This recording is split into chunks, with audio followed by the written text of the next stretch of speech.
ఇవాళ రాజేంద్ర నగర్ అభివృద్ధి చెందితే ప్రకాష్ గౌడ్ గారికి మంచి పేరు వస్తుంది. ప్రజలు ఆయన కోటేసిరు. 10 ఏళ్ళు కేసీఆర్ అధికారంలో ఉన్నాడు. ఎందుకో ఈ మూసీ నది ప్రక్షాళన చెయ్యాలనే ప్రయత్నం ఎందుకు చేయలేదు?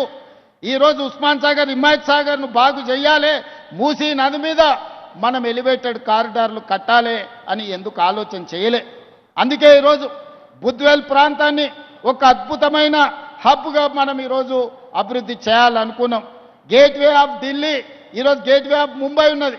హైదరాబాద్ కూడా గేట్వే ఆఫ్ హైదరాబాద్ కింద ఈరోజు ప్రణాళికలు మనం సిద్ధం చేసుకున్నాం.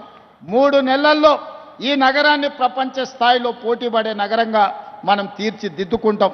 అందుకే ఈరోజు ఈ అభివృద్ధిలో కలిసి రాండి. హైదరాబాదు నగర నిర్మాణంలో మీరు భాగస్వాములు కాండి.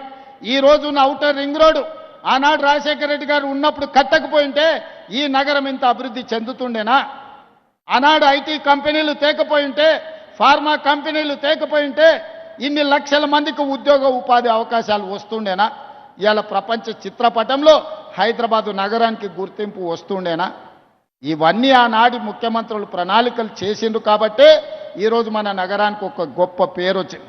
అందుకే ఇవాళ తెలంగాణ రైజింగ్ 2047 ఒక విజన్ డాక్యుమెంట్ తీసుకొస్తున్నాం.